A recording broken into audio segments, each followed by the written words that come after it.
वन्देऽहं श्रीपदकमलं श्रीगुरोन् वैष्णवांश्च श्रीरूपं साग्रजातं सहगना रघुनाथान्वितं तं सजीवं साद्वैतं सावधूतं परिजनसहितं कृष्णचैतन्यदेवं श्रीराधा कृष्णपादान् सगना ललिता श्रीविशाखामितश्च नमो विष्णुपादाय कृष्णपृष्ठाय भूतले श्रीमते भक्तिवेदान्त स्वामिनीति नामिने नमस्ते सरस्वती देवीं गौरवाणीं प्रचारिणे निर्विशेष शून्यवादी पाश्चात्यदेशतारिणे हे कृष्ण करुणा सिंधु दीनबंधु जगत्पते गोपेश गोप्यकान्त राधकान्त नमस्तुते तप्त कांचने गौरांगी राधे वृंदावनेश्वरी वृषभानुसुते देवी प्रणमामि हरिप्रिये वंशगणपतिर्भ्यश्च कृपा सिन्धुभ्य एव च पतितानां पावनेभ्यो वैष्णवेभ्यो नमो नमः नमो महावदन्याय कृष्णप्रेम प्रदायते कृष्णाय कृष्णचैतन्य नामिने गुरुदिशे नमः नमो ब्राह्मण देवाय गो ब्राह्मणहिताय च जगदीताय कृष्णाय गोविंदाय नमो नमः जय श्री कृष्ण चैतन्य प्रभु नित्यानंद श्री अद्वैता गदाधर श्रीवासादि गौर भक्त वृंद हरे कृष्ण कृष्ण कृष्ण हरे हरे हरे राम राम राम हरे हरे हरे कृष्ण कृष्ण कृष्ण हरे हरे हरे राम राम हरे हरे हरे कृष्ण कृष्ण कृष्ण हरे हरे हरे राम राम राम हरे हरे ओम नमो भगवते वासुदेवाय ओम ओम नमो भगवते वासुदेवाय। नमो भगवते वासुदेवाय ओम ओम नमो नमो भगवते भगवते वासुदेवाय। वासुदेवाय। ओम नमो भगवते वासुदेवाय ओम ओम नमो नमो भगवते भगवते वासुदेवाय। वासुदेवाय। नारायणं नमस्कृत्य नरं चैव नरोत्तमं नारायणं नमस्कृत्य नरं चैव नरोत्तमं देवीं सरस्वतीं व्यासं ततो जयमुदीरयेत् देवीं देवीं सरस्वतीं सरस्वतीं व्यासं व्यासं ततो ततो जयमुदीरये। नष्टप्रायेषु अभद्रेषु नित्यं भागवत सेवया नष्टप्रायेषु भद्रेषु नित्यं भागवतं सेवया। भगवते उत्तमश्लोके भक्तिर्भवति नैष्टिकी भगवते उत्तमश्लोके भक्ति नैष्ठिकी। हरे कृष्ण प्रभु जी प्रणाम। सुखमुखादमृतद्रवसंयुतं हरे पिबत कृष्ण प्रतिभा भागवतं माता जी। रसमालयं मुहुरहो हरे कृष्ण सिता प्रभु जी प्रणाम। परिगापुकाः आपण लीड करिवे हैं, आपण लीड करिवे। प्रद्युम्न प्रभु जी कहिवे, विनोदिनी माता जी कहिवे। आज्ञा प्रभु जी। आगे प्रद्युम्न प्रभु जी कहिवे हैं, आपण लीड करिवे। प्रभु जी ठीक कोन कहउछन्ते कहि सारंतु। हरे कृष्ण। हरे विवेकपूर्ण कृष्ण प्रभु। मनुष्यगण ଜାଣିରଖ ଶ୍ରୀମଦ୍ ଭାଗବତମ୍ ବୈଦିକ ସାହିତ୍ୟ ରୂପୀ ବୃକ୍ଷର ଏକ ପରିପକ୍व ଫଳ ଅଟେ। ଏହା ଶ୍ରୀଲ ଶୁକଦେବ ଗୋସ୍ୱାମୀଙ୍କ ମୁଖରୁ ନିଃସୃତ ଅତଏବ ଏ ଅମୃତମୟ ଫଳ ମୁକ୍ତ ପୁରୁଷମାନଙ୍କ ଦ୍ୱାରା ଆସ୍ୱାଦିତ ହୋଇଥାଏ। ହରେ କୃଷ୍ଣ। हरे कृष्ण प्रभु जी प्रणाम। प्रणाम। हरे कृष्ण समस्त को प्रणाम। श्रीमद् भागवतम तृतीय स्कंध अध्याय 32 ର ଅନୁମୋଦନ କାର୍ଯ୍ୟକ୍ରମରେ ମୁଁ ସ୍ୱାଗତ କରୁଛି ପ୍ରଦ୍ୟୁମ୍ନ ପ୍ରଭୁଜୀଙ୍କୁ ଅନୁମୋଦନ କରିବା ପାଇଁ। ହରେ କୃଷ୍ଣ।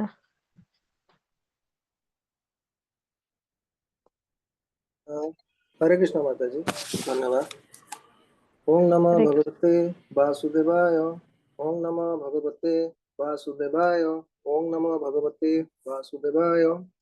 समस्त उपस्थित भक्तवृंद करणे मोर भक्तिपूत प्रणाम जनाई मु आज अनुमोदन कार्यक्रम को आगु को बढ़ाऊँ। आज अध्याय तृतीय स्कंध अध्याय 32 फ्रुटिव एक्टिविटीज बा कर्म बंधन युक्त जो कर्म आम कर विषय कपिलदेव माता देवहूति को शिक्षा देते। आम जानी वर्तमान जो शीर्षक आम पढ़ुं तृतीय अध्याय कपिलदेव माता देवहूति को ज्ञान शिक्षा दौरान केमी ये जगत रु माता देवहूति केमी मुक्ति पाई से पुत्र जी स्वयं भगवान को रूप शिक्षा करुछंती। ये अध्याय रे भगवान केमिति जण आमर जो जड़ जगत रे जणे लोक बा आमे समस्ते केमिति कर्म बंधन रे लिप्त अछंती से विषय रे एवं तार कोन फल मिलिबो केमिति कोन फल मिलिबो से विषय रे विशद भाव रे वर्णना करिसंती एवं माता देवहूति को परिशेष रे कौन तांको पय उपयुक्त कौन से करिवा दरकार भगवान को पाइबा पय एवं ये जगतर कर्म बंधन रो मुक्त होबा पय कौन करिवा दरकार से अवशेष रे तांको माता को उपदेश दैछंती। कपिलदेव कहउछंती जे ए प्रथम श्लोक रे कपिलदेव कहउछंती जे गृह मेधि समस्ते ये जो जड़ जगत रे हम माने समस्ते हमको से गृह मेधि बोली कहउछंती। गृह मेधि माने कौन जो माने निजर सकाम कर्म को सकाम निजर इच्छा बा कामना पूर्ति पाई कर्म करंती से मानको ही गृह मेधि बोली कहा जाय। सबु बेले से माने जो माने आमे समस्ते निजर अर्थ लाभ पाई किंबा निजर सम्मान प्रतिष्ठा आदि उन्नति पाई समाज रे समस्ते कठोर कर्म रे समस्ते व्यस्त या लिप्त अछंती। आमे माने सेथिरु हमकु जो क्षणिक सुख मिलुछि सेथरे भी आमे संस्थिरे आनंदित होई एवं सेही मिथ्या रूपी सुख पछरे आमे आहुरी मरीचिका पळी आगो ताको पछरे गोडेई चली छंती। गृह मध्य माने समाने भगवानकर सेवारे बा भगवानकर कर्म रे भगवान को सेवा भगवान को पूजा करबा पाठ करबा भगवान को नाम सेथरे समान कर रुचि कथा कठोर परिश्रम समान केवल निजर वृद्धि पाई अर्थ काम धर्म वृद्धि पाई करिथांती समान मध्य धर्म करिथांती किंतु से धर्म को भलिया समाने विभिन्न देवा देवी मान को पूजा करिथांती एवं गोटिए आशा रे जोउथरे कि तांकर निजर प्रतिष्ठा बा निजर अर्थ जोउथरे बढ़ी पारिबो केवल सेही समाने सेथि पाही देवता मान को पूजा करती देव समाने स्वतःपूर्त भावे निजर कर्म को समाने करिथांती किंतु केवल निजर इंद्रिय सुख पाए। ओके जणे निजर कर्म भगवान कहउछंती कपिलदेव उपदेश दउछंती निजर जो जहार कर्म ताकू आमे निश्चित रूपे करिबा उचित किंतु से जो कर्म आमे जो करिबा उचित से कर्मर जो फलाफल आमे भगवान को ऊपर छाड़िबा निहाती दरकार। उदाहरण स्वरूप जतेबेले हमर भगवत गीता रे कहा जाय जे अर्जुन जने क्षत्रिय से युद्ध क्षेत्र रे युद्ध न करिबा को भगवान को प्रस्ताव देले जे मोर जो आत्म स्वजन के विरुद्ध रे युद्ध करिया अपेक्षा मु मोर क्षत्रिय धर्म हिसाब रे मु युद्ध क्षेत्र रु पलायन करी मु तपस्या करिबा दरकार। सेतबेले भगवान तम कोन उपदेश देले नहीं तमे जने क्षत्रिय तमर कर्म हैला युद्ध करिबा तेणु तुमको युद्ध करिबा को ही पड़िबो एवं अर्जुन युद्ध करी से तांकर आत्म स्वजन मानकु हताहत करिले मध्य से एथरु मुक्ति लाभ करिथिले काहेकि जेतबेले भगवान तांको उपदेश देले जे तमर जो कर्म तम पई जो नियोजित कर्म तमे ताकू करिया को पड़िबो एवं तार फल मो ऊपर छाड़ एवं से जेतबेले भगवान तांको विश्व रूप देखैले जे समस्ते तमे माने जहा को मारिबा को जाउछ सेमाने समस्ते मरि सारी चंती मो द्वारा जेतबेले अर्जुन से सब देखिले तापर से युद्ध जेतबेले कले तांकर जो कर्म कले एवं भगवान पर फल छाड़िले तापर से मध्य ए जगतरु से मुक्ति लाभ कले से बळे भगवान कहउचंती जे समस्त को निजर जो कर्म जहा पई जहा रहिछि विभिन्न ब्राह्मण किंबा क्षत्रिय वैश्य शूद्र जो चारि विधान भगवान करिसंती तार सेमाने निज निजर कर्म निहाती करिवा दरकार सुचारू रूपे कर्म समाधान करिवा दरकार किंतु से कर्मर फल से कर्मरु जहा तांकर मिलुछि ताकू से भगवान को पई अर्पण करिवा दरकार। ता अर्थ आमे सपोज आमे के जने आमे सपोज आमे सर्विस करछन बा चाकरी करछन भगवान को उन्हान जे तुम चाकरी छाड़ी तमे आसी मोर केवल विभिन्न रकम समाज रे आश्रम अछि जो माने सन्यासी समान तो घर छाड़ी से माने भगवान को सेवा रे नियुक्त किंतु जो माने गृहस्थ रे भी भगवान उपदेश दउछन जे गृहस्थ हे कि मध्य तमे मुक्ति लाभ करि परिबो बा मते पाई परिबो केमित पाई परिबो तमरो तमे जहाँ तमरो कर्म ताकू करो एवं से कर्म रु जहाँ तुमको मिलुची ताकू मो प्रीत्यर्थे अर्पण करो तार तो सपोज आमे चाकरी करछंती आमे चाकरी रु जहाँ मिलिला आमे जहाँ भी करिबा भगवान को जेमिति अर्पण करी आमे खाद्य खाइबा दरकार भगवान के प्रीत्यर्थे सबु किणाकिणी करवा दरकार भगवान को भोग करवा भोग लगेवा दरकार भगवान कर जो कर्म विभिन्न कर्म रे आमे अर्थ दान करवा दरकार भगवान कर सेवा करवा दरकार ता सहित हमर जो नीतिदिनिया कर्म कि हमर चाकरी बा के जने वाणिज्य करूछंती समस्त निज निज कर्म रे आमे लिप्त रहिबा दरकार ता सहित भगवान के सहित आमे जड़ित होबा दरकार ताहा कले आमे निश्चित ये भौतिक जगत रे रही मध्य आमे भगवान को प्राप्त हेई परिबा भगवान कहउछंती जे जेमिति जो माने गृहमेधी जिए निजर प्रीत्यर्थे पूजा करिथांती से माने चंद्र लोक को भी प्राप्ति होंती सूर्य लोक को भी प्राप्ति होंती पितृ लोक को भी प्राप्ति होंती चंद्र लोक रे तैमान को मध्य जो सुख मिलिबा कथा समरस पान करिबा इम्बा पृथ्वी लोक रे जो सुख मिलिबा कथा समान को से सुख मध्य मिले किंतु से जो सुख से होची क्षणिक सुख जेते बेले ब्रह्मांकर ब्रह्मा जी हमर सृष्टि रो कर्ता जहा समस्त कुछ हमें सृष्टि ब्रह्मा मध्य स्थिर स्थायी नुह आम समस्त जानी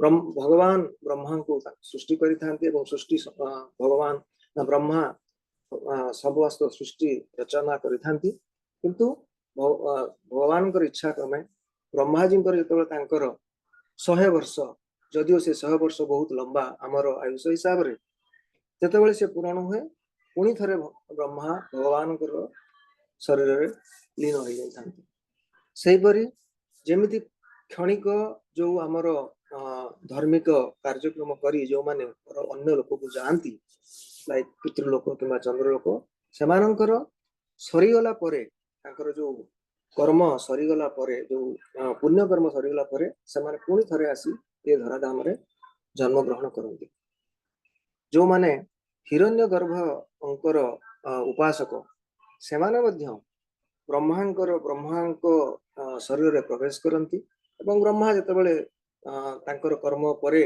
भगवान जेतेबेले सरी जाए तांकर कर्म जो जेतेबेले से भगवान मुक्ति पाती अन्य जो माने भगवान ब्रह्मांकर शरीर रे लीन होइथांती सेमाने मध्य मुक्ति पाइथांती किंतु परिशेष रे कपिलदेव कहउछंती जे माता को कहउछंती मते ज्ञान योग किंबा कर्म योग सबुठु ऊपर होउछि हमर भक्ति योग तमे निरविच्छन भावे भगवान पद पद्म तमे सेवा करिवा दरकार भगवान कथा सुनिवा दरकार भगवान विषय चिंतन करिवा दरकार ताहा कले ही तमे सेही भक्ति मार्ग होउछि सबुठु ऊपर जहा द्वारा ही जणे सहज रे मते पाई परिबो किंबा मुक्ति पाई परिबो ये जो गृहमेधी विषय रे कपिलदेव आउर कहउछंती जे सेमाने होउछंती त्रैवर्गिक माने हमर चारोटी सोपान रहिछि जेमिति धर्म अर्थ काम मोक्ष एई त्रैवर्गिक माने बा जो सकाम कर्म बंधन रे जो माने कर्म करूछंती सेमाने चारोटी रु तीनोटी पथ को ग्रहण करिथांती तीनोटी पथ माने धर्म अर्थ काम एई तीनोटी पई काम करंती किंतु मोक्ष पाइबा पई जहा करिया को हबो सेटा को समान करंती नै समाने ताको से विषय रे ध्यान दियंती नै समाने भगवान कर जो पूर्व कथा भगवान कर लीला भगवान कर गुणगान रे समान कर कोनोसी रुचि न था ता परिवर्ते भौतिक जगत रे जो सब कथा बा मौज मजलिस सहीथिरे समान को रुचि था एवं सहीथिरे समान लिप्त रुहंती भगवान कर जो सृष्टि जो नियम जो थे आमर महत्त्व अहंकार हुई आम समस्त जो पढ़ी भगवान समस्त जीव ब्रह्मा भगवान जब सृष्टि करते सृष्टि को जो विभिन्न जो आमर वायु जल भूमि इत्यादि सृष्टि होता है परे परे जीव मान सृष्टि करते से सब ज्ञान जड़े जो आमर भौतिकवादी को बुझा पड़े यही हूँ जोटा हूँ सर्वश्रेष्ठ ज्ञान जोटा भगवान शिक्षा देइछन्ति हमको सेगुडेक समानकर बुद्धि रे बसे नाही एवं समाने भौतिक जगतर कर्म रे लिप्त होइथांती। परिशेष रे शेष आड़ को कपिल देव तांको माता को कहउछन्ति हे माते ये भौतिक जगतरु मुक्ति पाइबा पई भगवानंकर सेवारे नियुक्त हेबा पई जनक गुरु ग्रहण करिबा निहाती आवश्यक एवं तांकर जणे निजर आध्यात्मिक गुरुंकर उपदेश क्रमे कर्म करिबा दरकार एवं तांको से कर्म करिबा द्वारा से निश्चित मते पाई परिबो। ओके शेषरे अविशेषरे कहउछन्ति कपिल देव कहउछन्ति माते जे सबसदा मो ऊपर विश्वास करे एवं मते भलो पाए मोर सेवा करे मो विषय रे सुने मो विषय रे मोर गुणगान करे से निश्चित मो पाखक फेरी आसी परिबो एथिरे कोनोसी द्विधा नाही। मोर कहया कथा भगवान निजे कहउछन्ति जे तांको विषय रे तांको ही भक्ति करिबा एवं तांकर सेवा करिबा दरकार।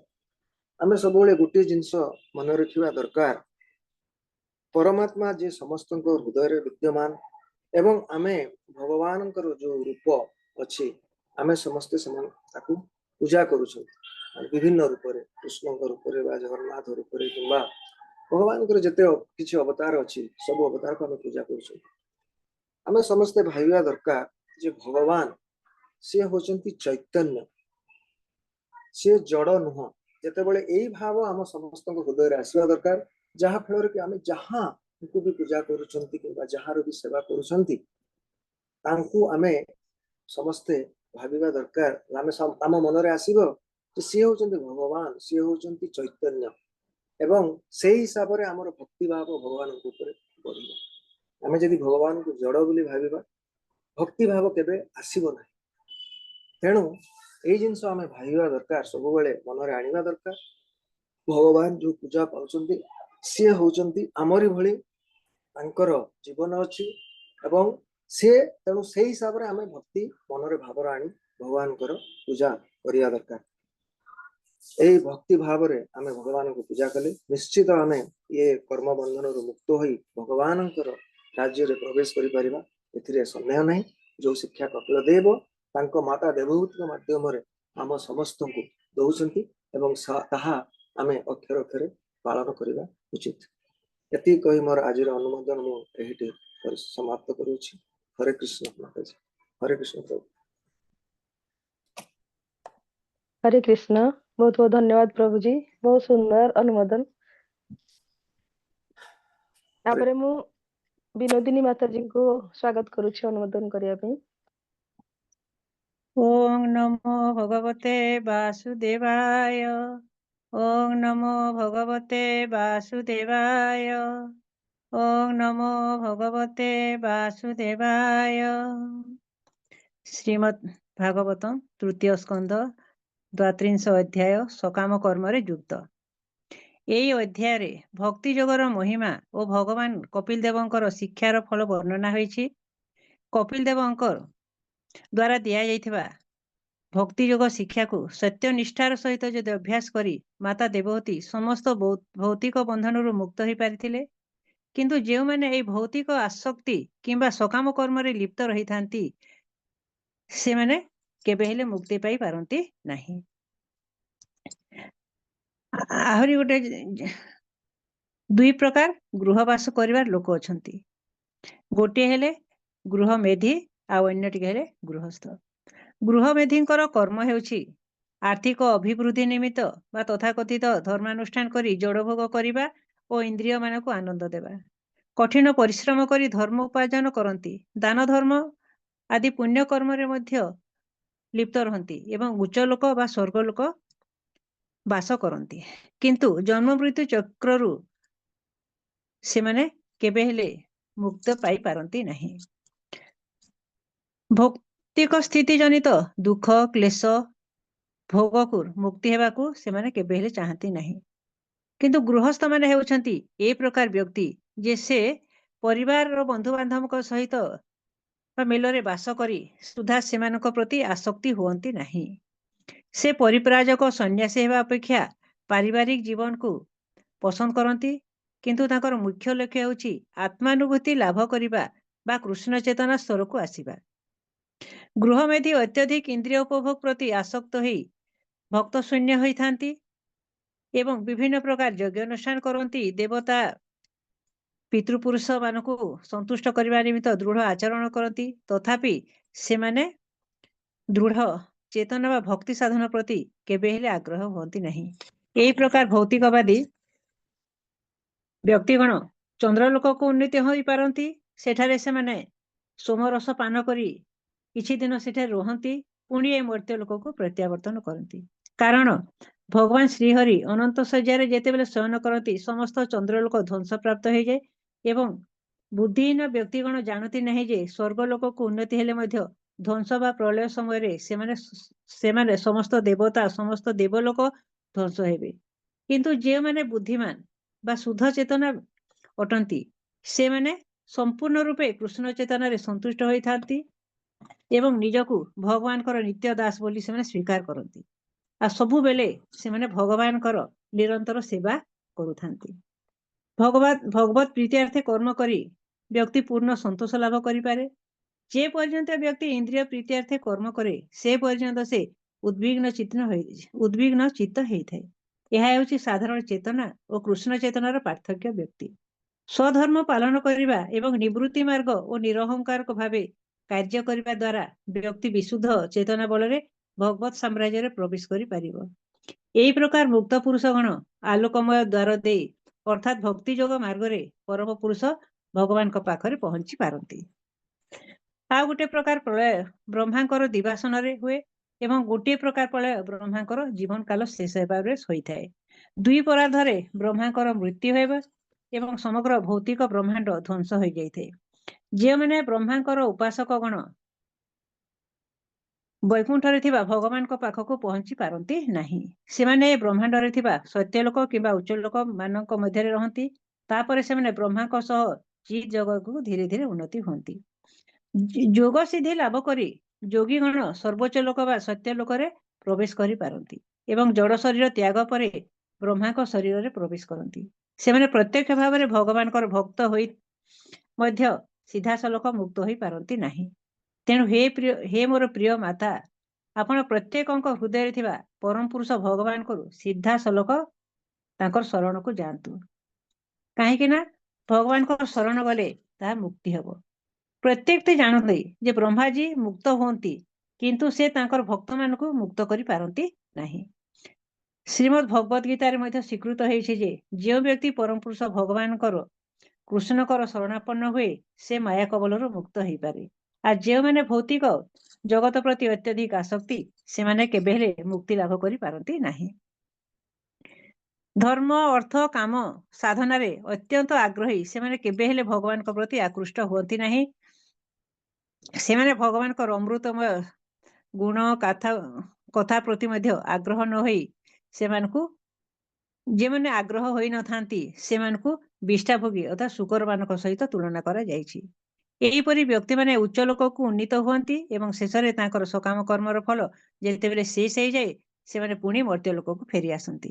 ଏମାନେ କେବେ ହେଲେ ଜନ୍ମ ମୃତ୍ୟୁ ଚକ୍ରରୁ ମୁକ୍ତି ପାଇ ପାରନ୍ତି ନାହିଁ। କିନ୍ତୁ ଯେଉଁ ବ୍ୟକ୍ତି ଐକାନ୍ତିକ ଭକ୍ତି ଆଚରଣ କରନ୍ତି ତାଙ୍କଠାରେ ସ୍ୱତଃ ସମସ୍ତ ଦୈବଗୁଣ ପ୍ରକାଶିତ ହୋଇଥାଏ। ଉନ୍ନତ ଭକ୍ତଙ୍କ ଠାରେ ଜ୍ଞାନ ବୈରାଗ୍ୟ ପ୍ରକାଶିତ ହୋଇଥାଏ। ତାଙ୍କ ପାଖରେ ପ୍ରିୟ ଅପ୍ରିୟ କିଛି ନଥାଏ। ସେ ବି ନିଜର ଇନ୍ଦ୍ରିୟ ପ୍ରୀତ୍ୟାର୍ଥେ କିଛି କରନ୍ତି ନାହିଁ। ଯାହା କରନ୍ତି ସେମାନେ ଭଗବାନଙ୍କ ପ୍ରୀତ୍ୟାର୍ଥେ କରିଥାନ୍ତି। ଶୁଦ୍ଧ ବୁଦ୍ଧି ହେତୁ ସମସ୍ତଙ୍କ ଉପରେ ସମଦୃଷ୍ଟି ସମ୍ପନ୍ନ ହୋଇଥାନ୍ତି। ତେଣୁ ସେମାନେ ଭୌତିକ ଆସକ୍ତ ବା ଅନାସକ୍ତରୁ ମୁକ୍ତ ହୋଇଥାନ୍ତି। ଏହା ହେଉଛି ନିରପେକ୍ଷତାର ଦିବ୍ୟ ସ୍ତର। ଏକମାତ୍ର ଭଗବାନ ହେଉଛନ୍ତି ପୂର୍ଣ୍ଣ ଦିବ୍ୟ। ଭଗବାନ ହିଁ ପୂର୍ଣ୍ଣ ଦିବ୍ୟ ଜ୍ଞାନ ଅଟନ୍ତି। ଭଗବାନଙ୍କୁ ବୁଝିବାକୁ ହେଲେ ବ୍ୟକ୍ତିକୁ ଭକ୍ତି ଯୋଗ ମାର୍ଗ ଶ୍ରବଣ କରିବାକୁ ହେବ। ଜ୍ଞାନ ଯୋଗ ବା ଧ୍ୟାନ ଯୋଗ ଅଭ୍ୟାସ କରି ବ୍ୟକ୍ତିକୁ ମୁକ୍ତି ମିଳିନଥାଏ। ଶେଷରେ ସେମାନେ ଭକ୍ତି ଯୋଗ ସ୍ତରକୁ ଆସିବାକୁ ସେମାନଙ୍କୁ ମଧ୍ୟ ପଡ଼ିଥାଏ। ତାହେଲେ ସେ ପରମାତ୍ମା ଈଶ୍ୱରଙ୍କୁ ଭଲ ଭାବରେ ବୁଝିପାରିବେ। ଯେ ଶ୍ରଦ୍ଧା ସହକାରେ ସ୍ଥିର ଚିତ୍ତରେ ଏବଂ ପୂର୍ଣ୍ଣ ବୈରାଗ୍ୟର ସହିତ ଭକ୍ତି ଯୋଗରେ ନିଯୁକ୍ତି ଥାନ୍ତି ସେ ହିଁ ପୂର୍ଣ୍ଣ ଜ୍ଞାନ ଲାଭ କରିଥାନ୍ତି। ଭଗବାନଙ୍କୁ ବୁଝିବା ଅବସ୍ଥାକୁ ଆତ୍ମତତ୍ତ୍ୱ ଅବବୋଧନ ବୋଲି କୁହାଯାଏ। ଏହାର ଅର୍ଥ ହେଉଛି ପ୍ରକୃତ ସ୍ୱରୂପ ସ୍ଥିତିକୁ ଜାଣିବା। व्यक्ति तार स्वरूप स्थिति को जेतेबेले बुझी पारे सेतेबेले अर्थात भगवानकर से नित्य दास बोलिकी निजकु से भावे ताहेले से भौतिक जगतरु विरत होइथाए। जो व्यक्ति अज्ञात बा विस्मृति मध्य प्रवेश करे ताहे तार गति कुआड़े जाए केही जानी पारंती नहीं। तेणु ए अज्ञाता रूपक अंधकार मुक्त हेबा पई जीव साधु गुरु कृष्णकर कृपा लाभ न कले भौतिक स्थितिरु केबे हेले बाहरी आसी पारिबो नहीं। एई उपदेश विषय भोगरे अति लोभी ईर्षापरायण व्यक्ति दुराचारी अति गर्वित अभक्त भगवान भक्त द्वेषी व्यक्ति मानकु दिया जाई पारिबो नहीं। एठी कपिल देव कहते सेमानकु ए उपदेश दिया जाई पारिबो नहीं। जो व्यक्ति केवल संपूर्ण रूपे विशुद्ध बा पवित्र बाह्य विषय रे आसक्त शून्य निष्ठा विश्वास सहित रसी सेवा प्रदान पई आग्रही सेही मानकु मु ए उपदेश देउछि। भगवत भक्त हेबाकु हेले व्यक्ति को प्रामाणिक गुरु ग्रहण करबाकु पड़िबो। भक्ति जोग मार्ग रे अग्रगति करबा पई पड़िबो ताहेले गुरुଙ୍କ ठारे जिज्ञासा करिबा भक्ति विषय रे गुरुଙ୍କ ठारे जिज्ञासा करबाकु पड़िबो।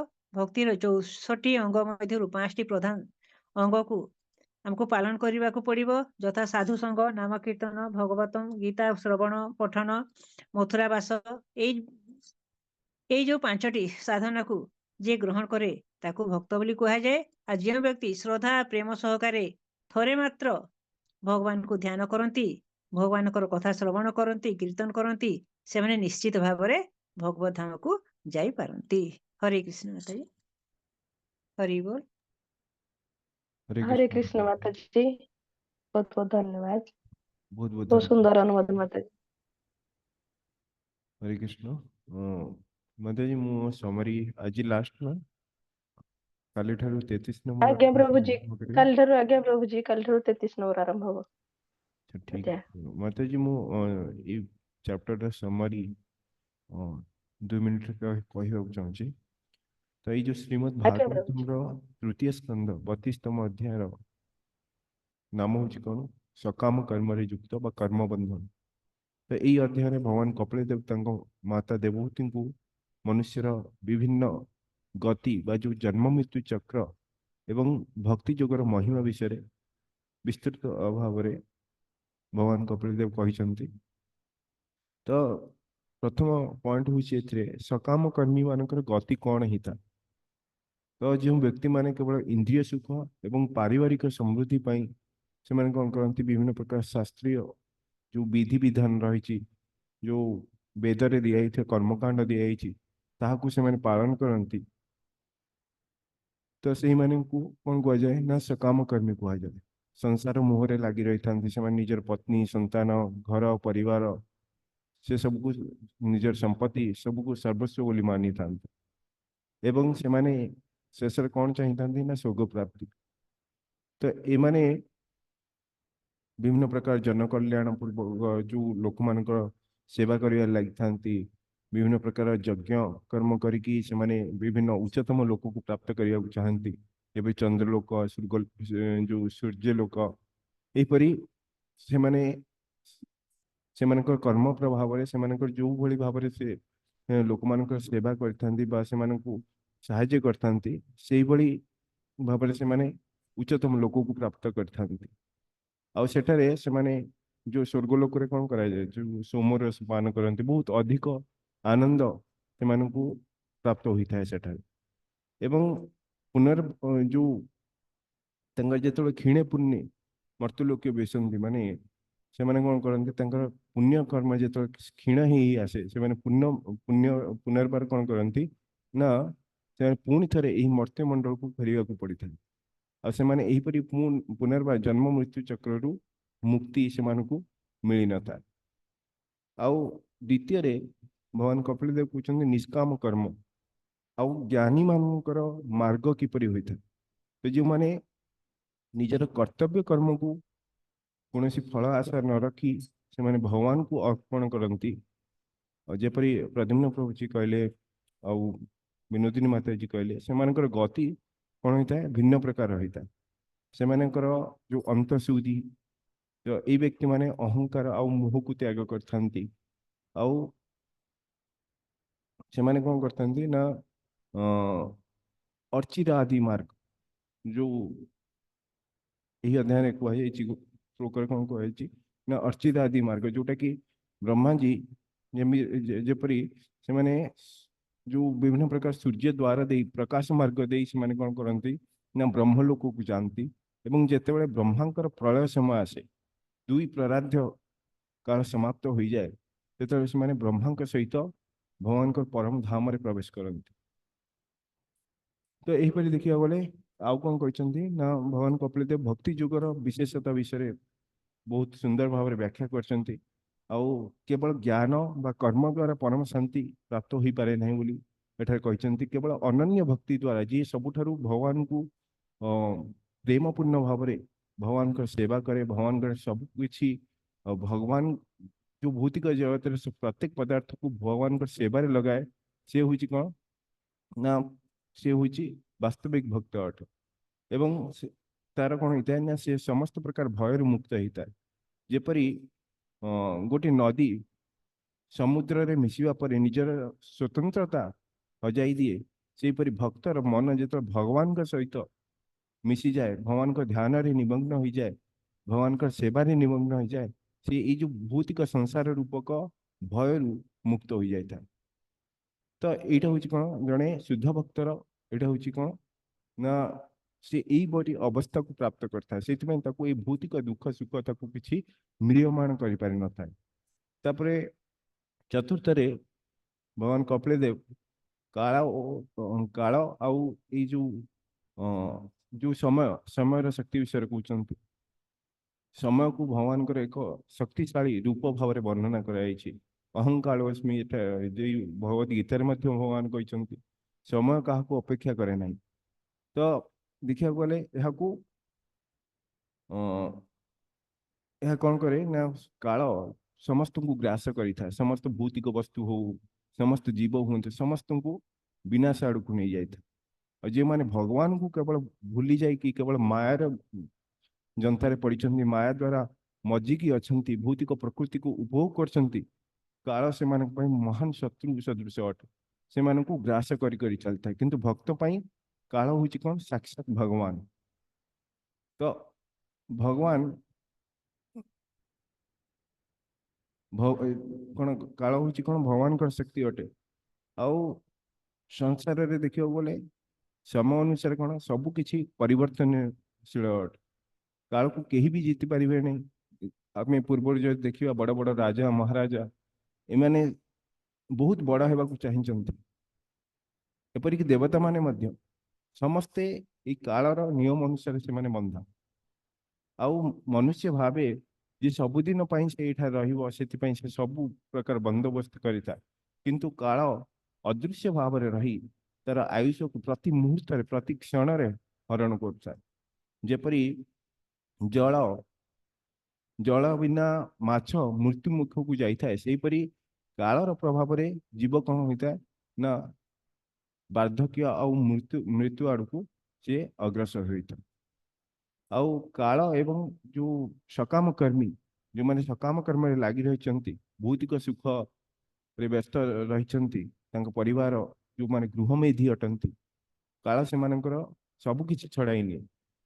ତ ତାଙ୍କର ଘର ପରିବାର ସେ ଦେଖୁଥାଏ କି ତାର ପରିବାରରେ ସମସ୍ତେ ମୃତ୍ୟୁବରଣ କରୁଛନ୍ତି, ତା ଆତ୍ମୀୟ ସ୍ୱଜନ ମାନେ ମୃତ୍ୟୁବରଣ କରୁଛନ୍ତି, ଏହା ପରେ ମଧ୍ୟ ସେ ବୁଝିବାକୁ ଚେଷ୍ଟା କରେ ନାହିଁ।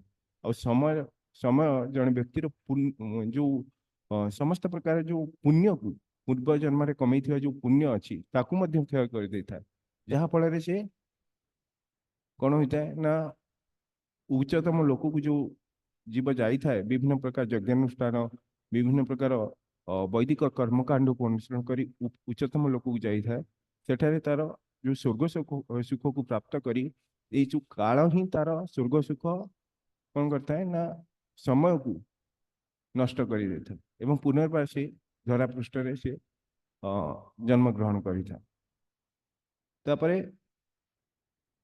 ଭଗବାନ କପିଳଦେବ ଭକ୍ତି ଏଇ ଯୋଉ ଭଗବାନଙ୍କର ଭକ୍ତି କଥା କହୁଛନ୍ତି କି କାହାକୁ ଏହାକୁ ଦବା ଉଚିତ ଏବଂ କାହାକୁ ଦେବା ଉଚିତ ନୁହେଁ।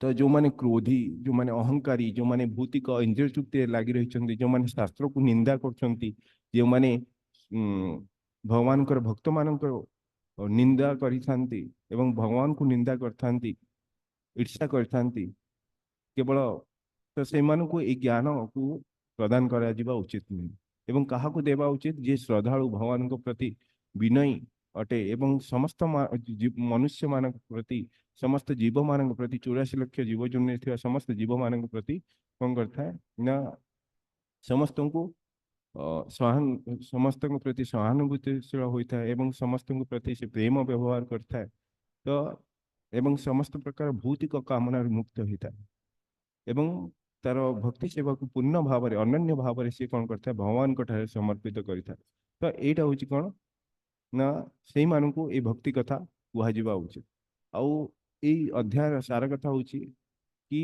मूल लक्ष्य हूँ कौन भगवान कपिल देव ये जो उपदेश देवहूति माता को दौरान तार मूल लक्ष्य हूँ कौन मनुष्य जीवन प्रकृत लक्ष्य जो स्वर्ग प्राप्ति नुहे बोली कहते एवं बरं भगवान पाद पद्म जो शुद्ध भक्ति मनुष्य कौन करता है प्राप्त करिथा ताही कौन होता है ताही श्रेष्ठ होता है एवं संसार समस्त सुख कौन अटे ना क्षणस्थायी जो केवल परमेश्वर भगवान का जो भक्ति अटे ताही शाश्वत अटे ताही चिरंतन अटे तो एति हूँ मोर ये अध्ययन सार कथा